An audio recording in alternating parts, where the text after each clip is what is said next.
Hello everyone, and welcome to this video of the free introduction to drawing. In this particular one I will be talking about the three rules, the three basic underlying rules of figure drawing, but of course these rules also apply to any type of drawing. I'm just sharing this information through figure drawing. So I will be talking about the separate rules, the first, the second and the third, but also about the combination of the three, because what really happens when you are drawing, you are using all three at the same time. So I will explain how this works and what happens. I also would like to just point out what I already mentioned in the article about the drawing of the old masters, this one of Albrecht Dürer, where he really just takes apart the human figure, just simplify into basic geometric shapes, and it's very hard to see this kind of a drawing in a drawing of an accomplished draftsperson, because it's well hidden. And the more you know about the figure, the more you do these notions of simplifying, the less you have to actually put it on the paper. So instead of doing let's say, just a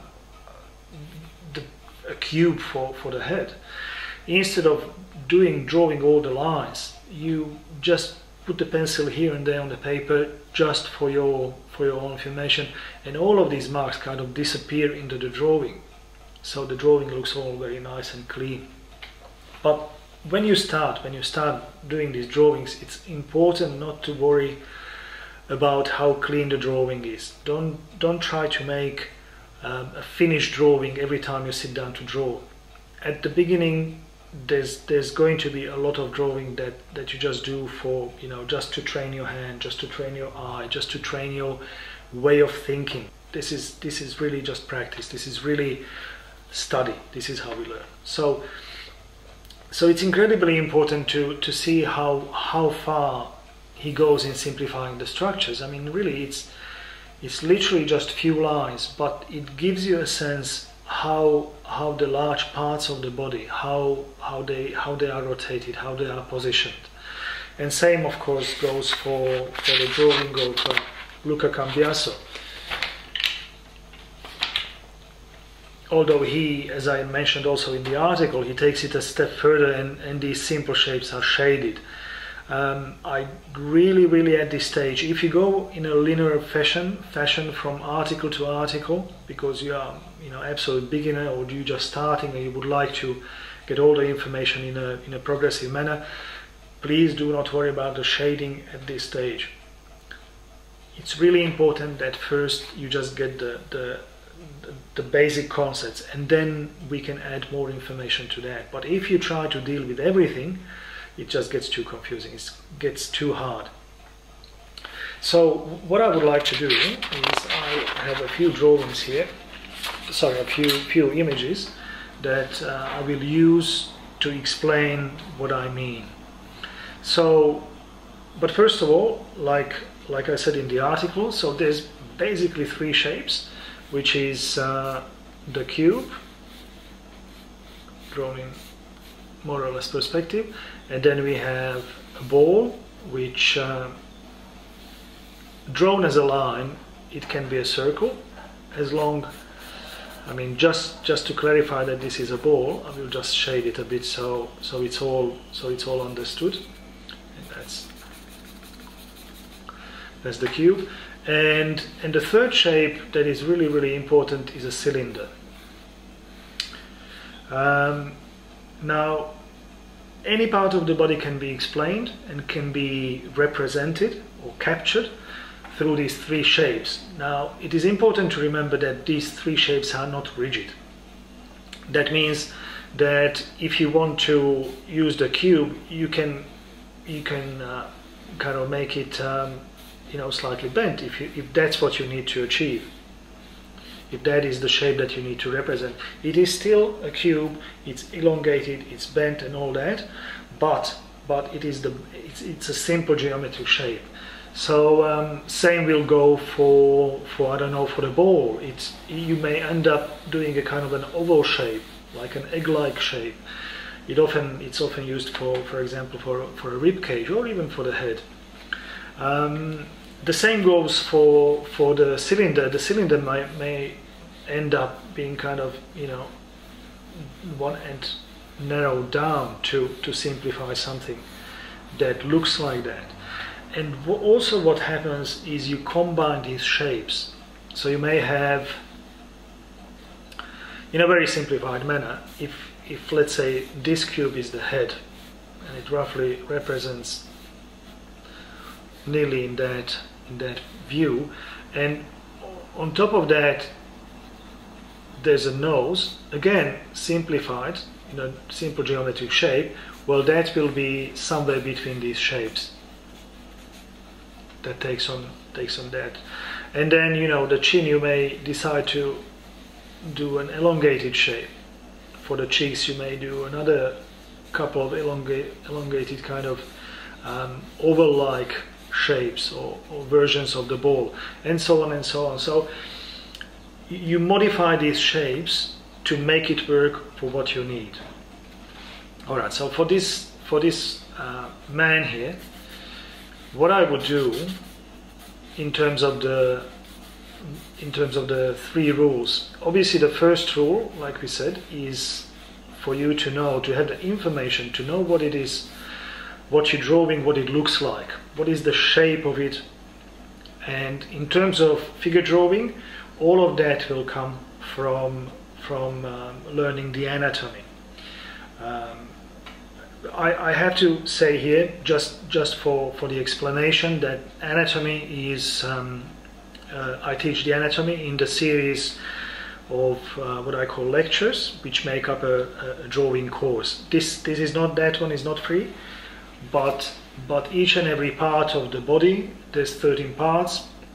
There's a head, there's neck, there's upper arm, lower arm, hand, upper leg, lower leg, and so on and so on. So each part of the body, each lecture talks about the skeletal structure, the muscular structure, about the massing, about the simple shapes, about plane breaks, and so on and so on. So each part is a kind of a complete beginners to intermediate understanding of the anatomy and the ways of representing. So that, like I said earlier, that is not a free course, it's a paid course, but just so you understand that knowing the shape that you're drawing, the anatomy itself is taught there. That is the very basics of knowing the shape. Now, obviously, if you're drawing a tree somewhere in the nature, it kind of becomes the same thing. You need to understand that that is a cylinder. There's another cylinder there, another cylinder there, and so on and so on. Maybe you can use a shape as a ball somewhere there to simplify the complex shape. So when it doesn't matter what it is that you're drawing, you need to know in your mind what is the shape like, what does it look like.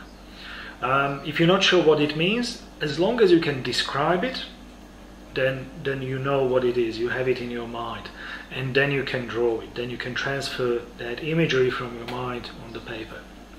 So in this case, let's say I position the head something like that, and then the neck, and this is going to be a very simplified thing, like a mannequin, like a, you know,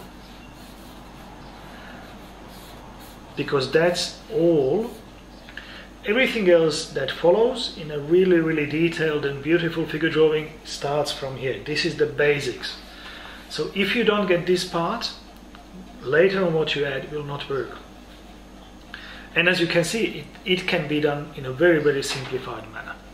So, and then I suppose I could see the rib cage and the torso as an oval shape, as a rounded shape, but it also feels a little bit rectangular. So this is, you kind of need to make choices as you go along, as you do this, where you choose, well, either I use a rectangular shape or I use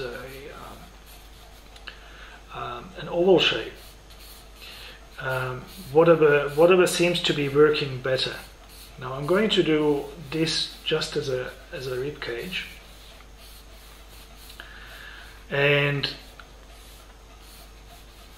to describe or to explain what I meant in the beginning, what I said, that you're doing the 3 rules at the same time. What it means is, okay, I look at the image, and let's say I select the rectangular cube-like shape for the rib cage. But before I actually put it on a paper, what I am doing is applying the 3rd rule, which is about relationships. How this shape relates to that shape. In order to position it correctly, in order to rotate it that way or that way, to tilt it forward or backward, you need to make the decision. You need to make a call on it. So that's where the 3rd rule comes in. So when I'm looking at the rib cage there, and I decided that it's going to be a rectangular shape, it's going to be a cube-like shape, so I do that, but also I go, you go back and forth, you look at the neck, okay, so that's about the size of the neck, and so that as a rib cage will be about right. It doesn't have to be exact, in fact, it shouldn't be exact, just approximate. What you're after is an expression. You're after an image. You're not after a copy. But getting back to what we're talking about, the shapes. And then you constantly compare the 3 shapes: their rotation, their size, and position in space. Also, what happens is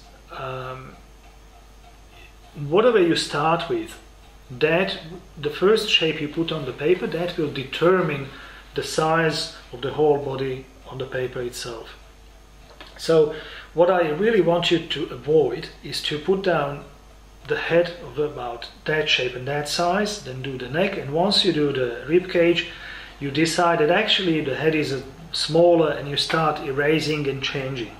Like it should be you go back and forth between the shapes, checking their relationship, but you do that to determine the size and the position and orientation of the next one, not the previous one. Otherwise, you change that, then you have to change the neck, then you have to change the rib cage, and so on, and you get all lost. So once you put down the first shape, that's it. That's the proportion, that's the size of it and position on the sheet of the paper that will dictate the rest of them, how they come in. So I did that. There's the head, and from then on I decided that's going to be roughly the size of the neck. Next one, that's going to be roughly the position and size of the rib cage. So I go further, and I'm just draw a center line here. I just like to do that, kind of makes it a little bit. From then on I want to put in the pelvis. Now it can be useful at this stage for you maybe to draw a line like that, just to define the general tilting of the body. So you can trace that line a little bit, so you know where to position the pelvis. Now the pelvis itself is also a little bit rotated and would come somewhere about there.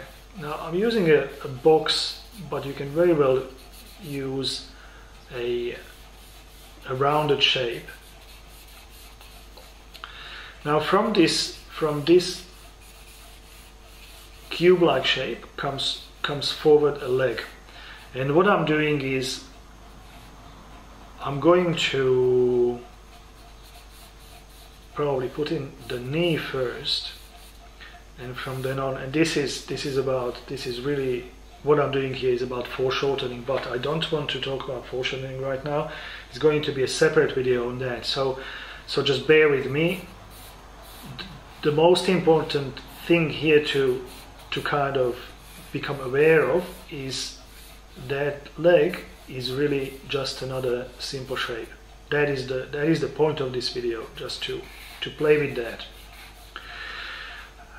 In front of that is a knee, which I am choosing right now a ball. It's very ball-like.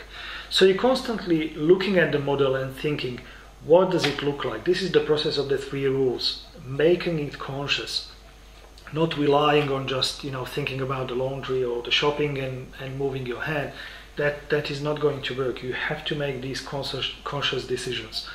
So I'm always looking at, okay, so that looks, you know, quite close to a ball. I quite like that. Now below that is going to be, I'm going to, because of the roundedness of that shape, I think I will choose a cylinder. It seems to be working quite well for me, the cylinder.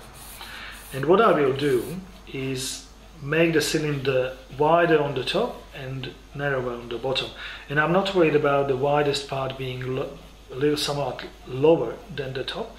That's all right. This is just really basic stuff. So I got that. Now somewhere on the other side, and I'm trying to through a simple shape, which would be kind of a cube, I'm trying to determine where the other knee is. And again, there's the top of it coming down. It's a simple shape that goes in there. In front of that is another ball, which is the knee, and from there on there's the lower leg. And then the shoulder, this ball here, again, it seems to me that the ball would be appropriate. Comes down to another cylinder, a cylindrical shape seems to be working quite well for this. Elbow is another ball, and then we have another cylinder that brings the hand there. Now I would like to draw your attention to what I'm doing with these shapes. If you notice, the cylinder that comes down as the upper arm, the top of it looks like this. Then it comes down, and bottom of it is curved like that. What it does, it actually changes the rectangular shape, which is flat, into a position in space. If you look at that, there is no doubt that you're looking at the top of it. That is kind of tilted towards you, right? The same shape that I'm using here, it's exactly the same, but I am deciding to position it in space. I am making the same call here that you're looking at the top of it. So this actually allows me to move or rotate the rounded shape, the cylinder in this case, and position it in space. It gives it a direction. There's a very good aid that will help you working with perspective. That's called contour lines. But again, that comes later. And I also will do something about perspective, just the very basics. So for the wrist, I might choose another ball, but you can see that it's behind that. So I'm not drawing the whole ball, just this part of it. And then I think that maybe the hand would be best seen as another cube. And then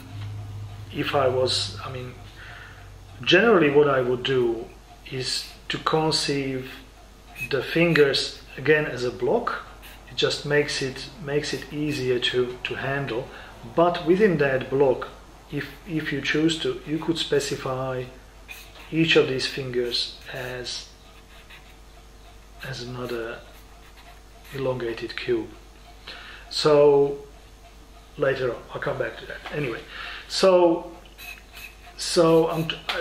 I'm trying to not to go too far ahead, not to kind of skip ahead because the information can get overwhelming.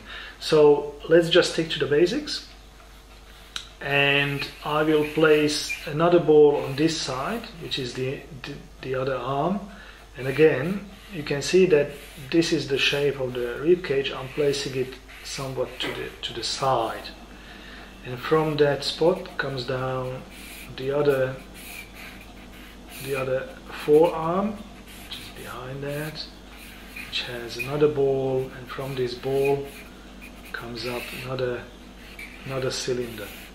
You can see how I changed the direction there. So this is coming down, you're looking at the top of it, that would be the top of that shape. It's coming, direction is down and somewhat tilted, and then in front of that is the elbow, in front of that is another shape that looks like that. And then of course we could again kind of describe the hand as a cube-like shape, and from those, anyway, let's not complicate it. So the feet are very easily described. I believe I ran out of vision here, so I'll just do the feet, just attach the feet to this one. The feet are fairly easily described as a triangular shape. So this really is a simple shape for a foot. The moment you're able to place that foot on the ground, because that foot might be something like that. So this is on a different plane than that. Then you can start breaking up the shape. Let me change the paper.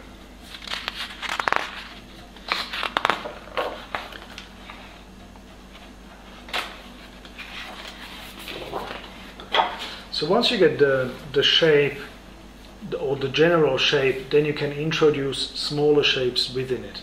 Like I was talking about the foot. So in terms of, let's say, this foot here, I'm going to just quickly do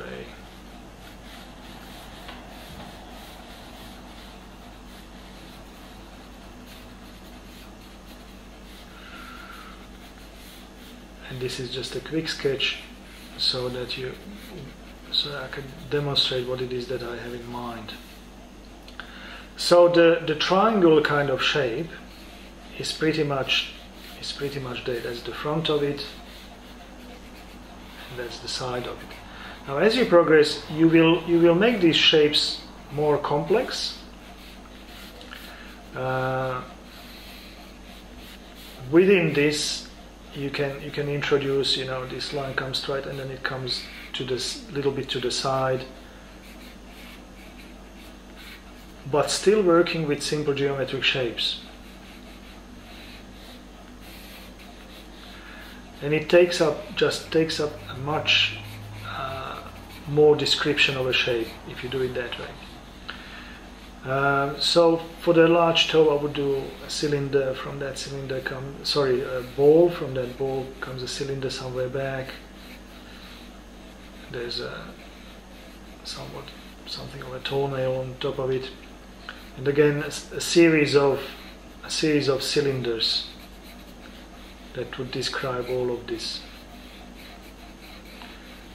toes. But like I said, start with the very simple shapes. This is really important, because if you don't do those, you will get lost in the detail. So just look at the large bits and pieces and just work literally with that. Just think. Perhaps, obviously, we live in a man-made world, so there's a lot of rectangular shapes. Every room is really just a cube, inside of which we live. There might be along one of the walls there might be I'm drawing this in kind of a see-through manner, so there might be a bookshelf. But all of these are cubes, and what you're doing is building relationships with those. And there might be a chair, which again could be seen as a cube with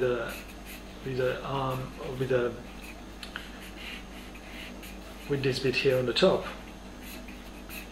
Later on this can become just the legs, but you're working with simple geometric shapes. This is really, really important.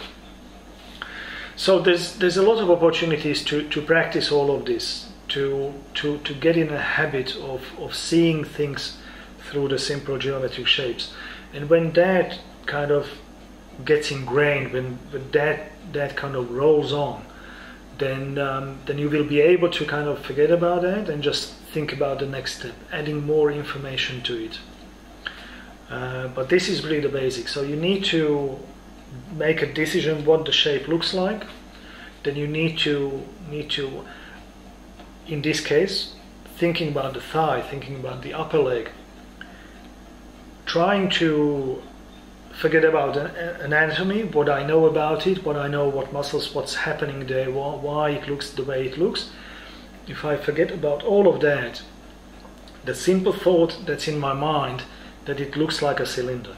So I am defining, rule number one, defining the shape of the upper leg as a cylinder. That immediately takes me to the second rule, which is choose a geometric shape to represent the object you are drawing.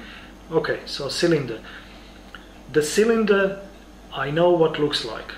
This is the reason behind simplifying the complex shapes into simple geometric forms, because everybody knows what they look like. And if you practice that, you will very, very quickly become acquainted of how to position these geometric shapes in space. Again, don't worry too much about the perspective, we will be talking about that later. Just do your best, just see how that works. The key to it is to define it in your mind. I know this is far removed from artistic aspirations and thinking about the content of the drawing and so on. So don't worry about that just yet. This is literally just to grab the craft, to grasp the basics of the craft. So once I define that and chosen a cylinder for that, then I need to think about the relationships, which is the third rule. How to position it, where do I place it? If there's already the body drawn before that, then I need to relate it to that. I need to place it so it is in the same space. It belongs to the same body, has the same rough kind of proportion, so it works. Yeah, so that's basically the very, very bare bones of the three rules and how to work with them.